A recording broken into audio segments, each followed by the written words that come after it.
गोले का पृष्ठ और पाई आर स्क्वायर और अर्धगोले का पाई आर स्क्वायर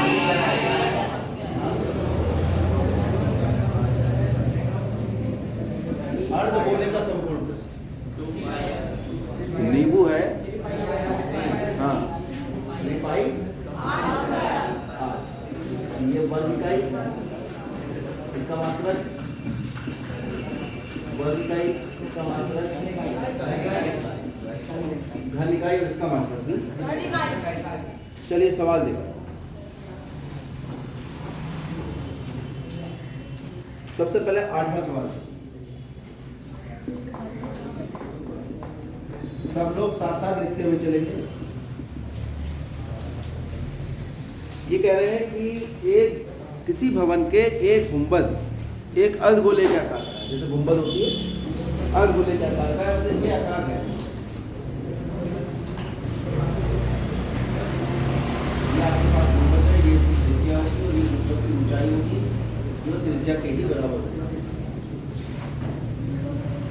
अंदर से सफेदी करानी है, तो गुंबद है और अंदर से सफेदी करानी है, तो सफेदी वक्र पृष्ठ पे होगी या सफेदी संपूर्ण पृष्ठ पे होगी? गुंबद के अंदर सफेदी होनी है, तो वो अंदर वाला भाग वक्र पृष्ठ है या संपूर्ण पृष्ठ है? वक्र पृष्ठ है। तो आपको सवाल पढ़ के समझना पड़ेगा। तो उसने कह दिया भी इसके अंदर जो है सफेदी कराने में कुल व्यय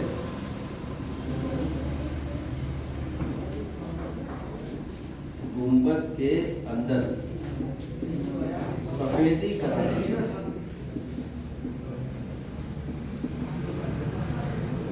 जो खर्चा आता है, वो खर्चा निकल कर आता है 498.96। कितना खर्चा कुल इसके अंदर सफेदी कराने में, और सफेदी कराने की दर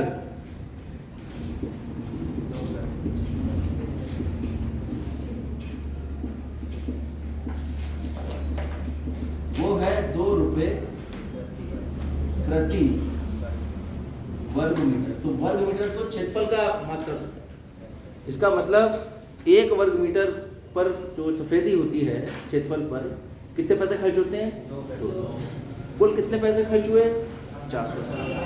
तो कुल जो पैसे खर्च हुए हैं अगर हम दर से भाग कर देते हैं तो वही चीज़ निकल आती है जिसकी दर है। दर प्रति वर्ग मीटर की, प्रति वर्ग मीटर क्षेत्रफल का या मतलब पृष्ठ का मात्रक होता है। पृष्ठ भी 2 तरह का होता है, वक्र पृष्ठ। सवाल पढ़ के ये पता लगेगा कि कुल खर्चा जो हो रहा है वो वक्र पृष्ठ में हो रहा है या संपूर्ण पृष्ठ में हो रहा है, किस चीज़ में खर्चा हो रहा है। तो अगर कुल राशि को दर से भाग कर दिया जाए तो वक्र पृष्ठ निकलेगा या संपूर्ण पृष्ठ निकलेगा? वक्र पृष्ठ निकलेगा। तो सीधे सीधे अर्धगोलाकार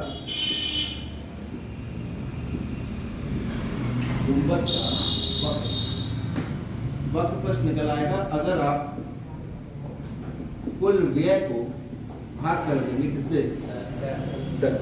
ऐसे सवाल हमने बहुत करे, ठीक है, कि जब कुल खर्चा दे रखा होता है कि भाई इतने पैसे खर्च हो गए और हम वक्र पृष्ठ या संपूर्ण पृष्ठ दोनों में से किसी एक पर काम कर रहे हैं, उसकी दर दे रखी होती है और सवाल पढ़ के पता लगता है कि वक्र पृष्ठ है संपूर्ण पृष्ठ है।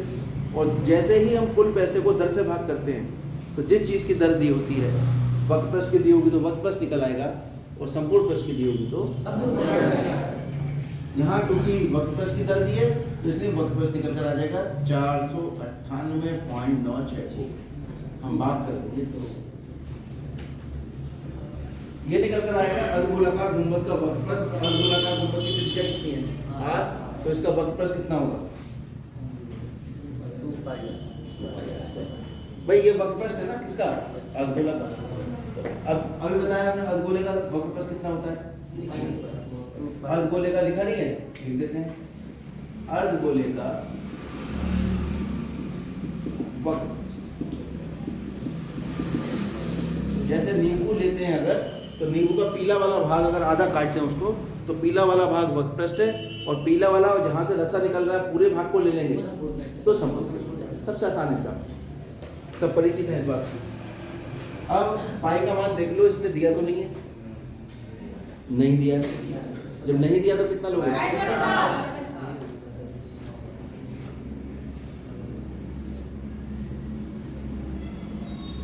दशमलव को देख के बिल्कुल घबराने की जरूरत नहीं।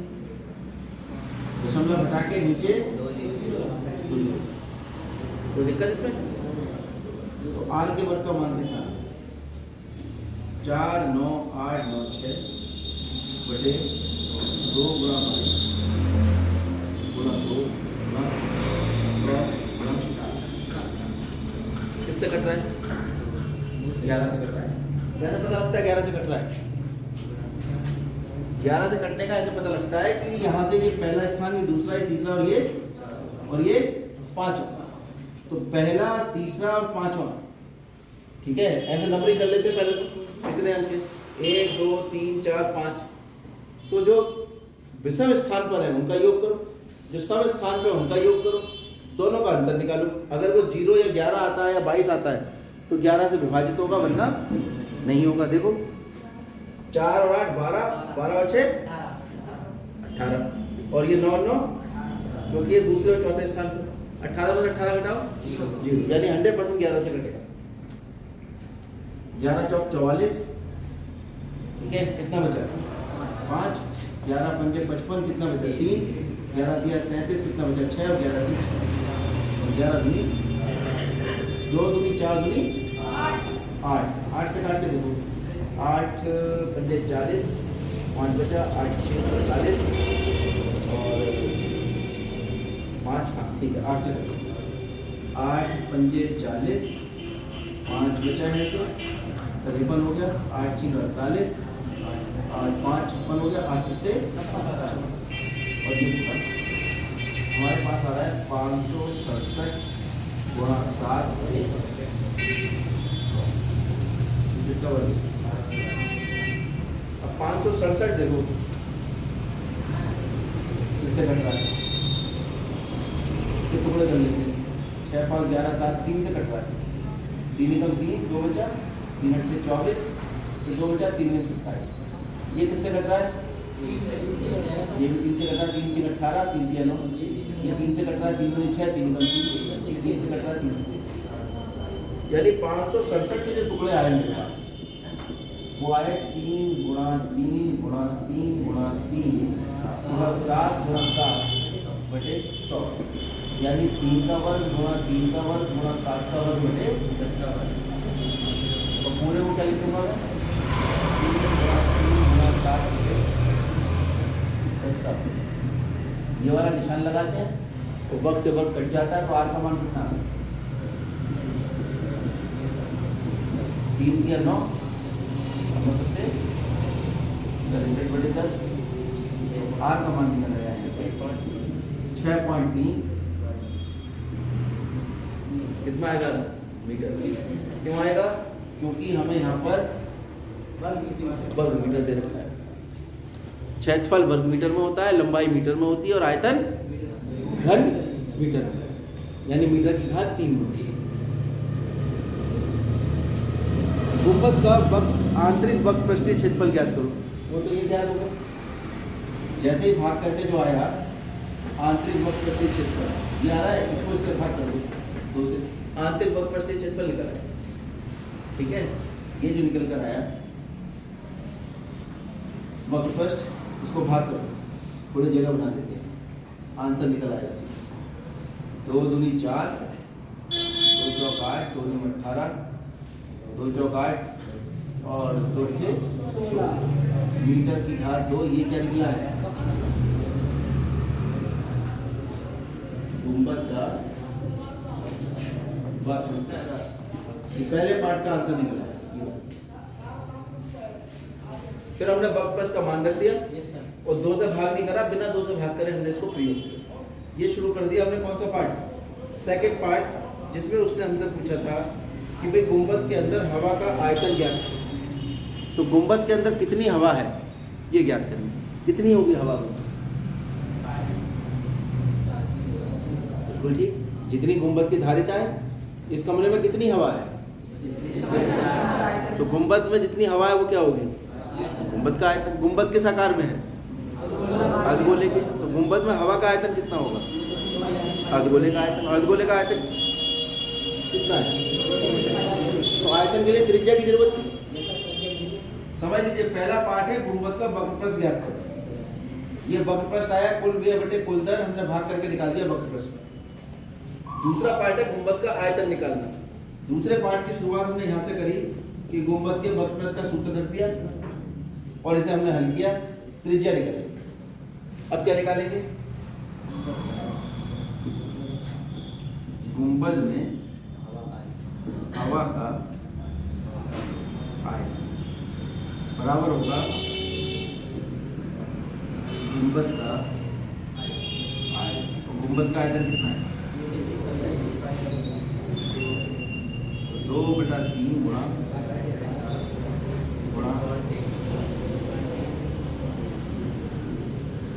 2/3 गुणा 22/7 गुणा 6.3 गुणा 6.3 से काट लो, 3 में 6, 3 कम और 7 से काट लो इसे, 0.7 कितना होगा? 22 क्या होगा?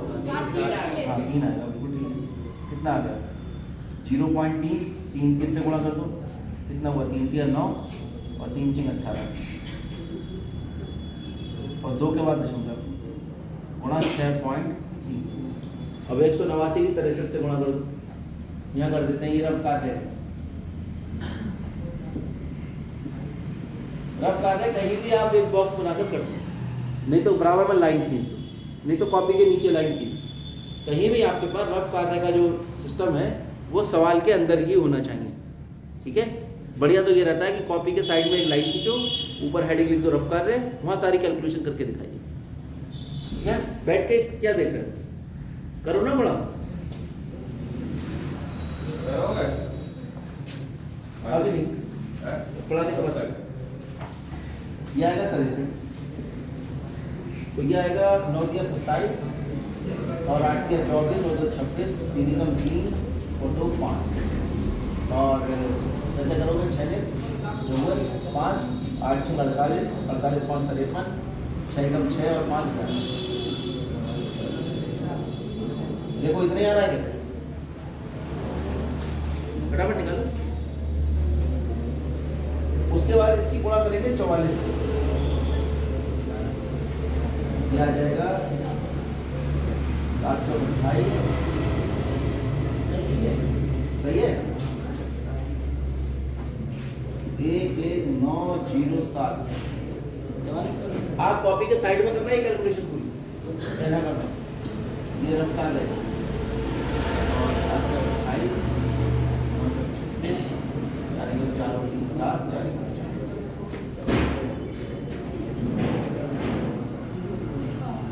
8 2 6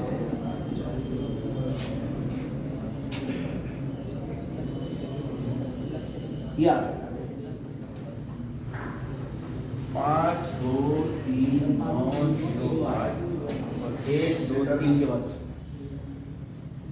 देखो इतना ही आ रहा है क्या? सही है। आते हैं?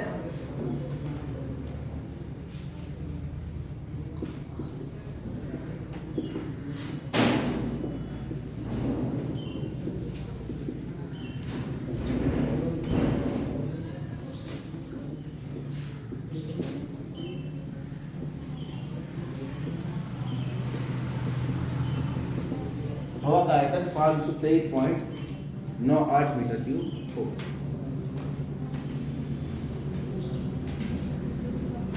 अब देखिए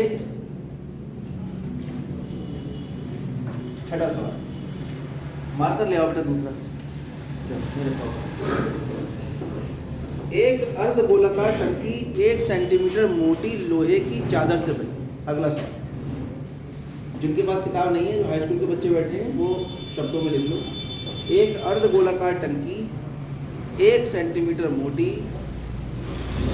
एक लोहे की चादर से बनी।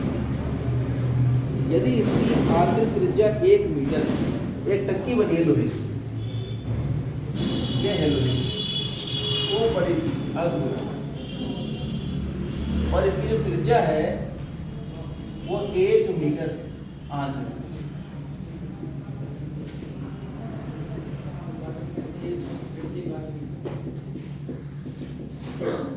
आंतरिक त्रिज्या इसकी 1 मीटर, m का मतलब मीटर, ठीक है। जैसे नाम रख देते हैं बच्चों का। अब मान लो किसी बच्चे का नाम है, मान लो बहुत बड़ा पुष्पेंद्र सिंह, ठीक है। अब उसका नाम छोटा सा रख दिया पप्पी, है ना। तो ऐसे ही मीटर का नाम m, सेंटीमीटर का cm, मिलीमीटर का mm। इन चीज़ों को आपको समझना पड़ेगा। बैग में नहीं, बैग में देखो। तो ये कह रहा है 1 सेंटीमीटर मोटी एक लोहे की चादर है। अब ये टंकी बनी है, वो कितनी मोटी लोहे की चादर से बनी है? 1 सेंटीमीटर। इसका मतलब इसकी मोटाई जो है वो 1 सेंटीमीटर होगी। इस तरह से देखो, पूरी कला चल रही है, कला का पीरियड शुरू हो गया तुम्हारा। तो बनाओगे ज़्यादा अच्छी तो नहीं बन पाई, तो मोटाई है ये कितनी है? तो अगर आप ध्यान से देखो तो 2 अर्धगोले बन गए, एक अंदर एक बाहर। तो अंदर वाले की त्रिज्या तो 1 मीटर, तो बाहर वाले की कितनी होगी? बाहरी अर्धगोले की त्रिज्या बताओ। 2 जाएगी, 1 मीटर तो यहाँ से यहाँ तक थी, और 1 सेंटीमीटर ये। अरे 1 मीटर तो यहाँ से यहाँ तक की, इतनी तो बड़ी त्रिज्या तो मीटर नपेगी। तो 1 मीटर प्लस 1 सेंटीमीटर, क्योंकि जितनी मोटाई है उस मोटाई को आंतरिक त्रिज्या में जोड़ दोगे। अरे इतनी बात समझ में नहीं आ रही? इतनी बात समझ नहीं आ रही? ये अर्धगोला है, ये अर्धगोला, इसमें 1 सेंटीमीटर मोटाई है इसकी, तो एक बाहर भी अर्धगोला बन गया। अंदर वाले की त्रिज्या 1 मीटर है, बाहर वाले की नीचे तो नपेगी। मोटाई 1 सेंटीमीटर है, तो कितनी हो जाएगी? 1 मीटर प्लस 1 सेंटीमीटर। तो बाहर वाले की त्रिज्या हो गई 1 मीटर प्लस 1 सेंटीमीटर। दोनों का मात्रक समान होना चाहिए। इस छोटे वाली त्रिज्या को छोटा कहा, बड़ी वाली त्रिज्या को बड़ा। आंसर किस में निकालना है? टंकी में लोहे का आयतन निकालना है। तो ऐसा करते हैं, इसे 1 मीटर और 1/100 मीटर लिखते हैं। 1 प्लस 0.01, आंसर आ गया 1.01। टंकी में लोहे का आयतन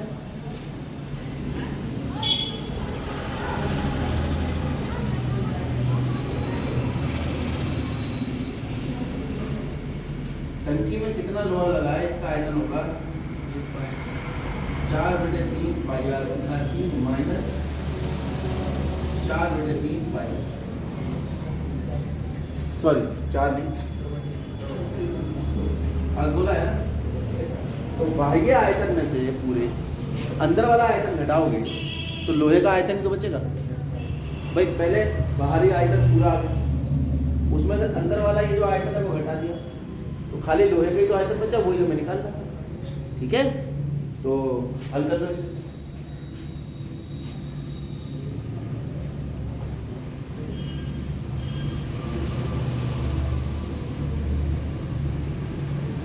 दो बटा 3 गुणा